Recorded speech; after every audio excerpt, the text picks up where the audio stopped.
হচ্ছে 2021-এ টেট পরীক্ষা হওয়ার পর যে আমাদের ভেরিফিকেশান হওয়ার পর দীর্ঘ অনেক দিন পর শংসাপত্র এখন চালু হয়েছে এই মাসে এপ্রিল থেকে 20 এপ্রিল থেকে 25 এপ্রিল পর্যন্ত।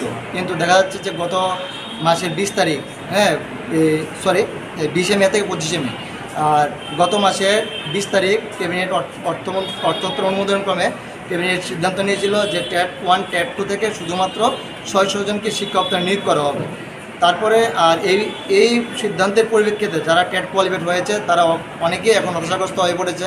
কারণ হচ্ছে অনেকে টেট পরীক্ষার পর থেকে যারা ফ্রেশার্স আছে তারা বিএড ডিএলএড মুখ্যমন্ত্রী যোজনা আন্ডারে তারা করেছে ব্যাংক থেকে লোন নিয়ে, এবং ব্যাংক থেকে চাপ দেওয়া হচ্ছে। আর এর পাশাপাশি যেটা আছে পরীক্ষা দেওয়ার পর অনেকে বয়সোত্তীর্ণ হয়ে গেছে বা অনেকে বয়সোত্তীর্ণ হতে যাচ্ছে।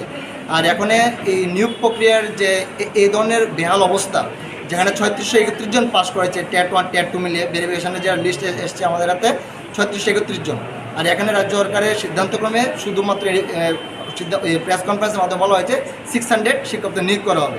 তার জন্য আমরা টেট কোয়ালিফাইড আছে ত্রিপুরার 8টা ডিস্ট্রিক্টের, আমরা সিদ্ধান্ত করেছি প্রত্যেক ডিস্ট্রিক্ট ওয়াইজ বলতে এডুকেশন ডিপার্টমেন্টের যিনি ডাইরেক্টর থাকে ওনাদের কাছে আমরা ডেপুটেশন দিচ্ছি। এবং তার উদ্দেশ্যক্রমে আজকে আমাদের এই ওয়েস্ট ডিস্ট্রিক্টে ডাইরেক্টরেট অফ এলিমেন্টারি এডুকেশনে ডাইরেক্টরের কাছে আমাদের একটা প্রতিলিপি সাবমিট করলাম।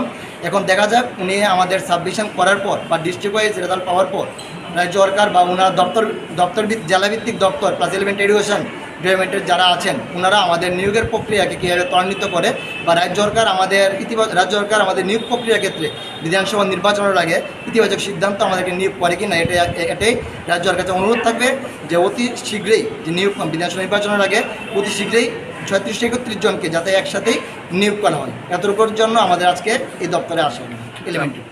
আমার নাম বিশ্বজিৎ ঘোষ, টেট কোয়ালিফাইড।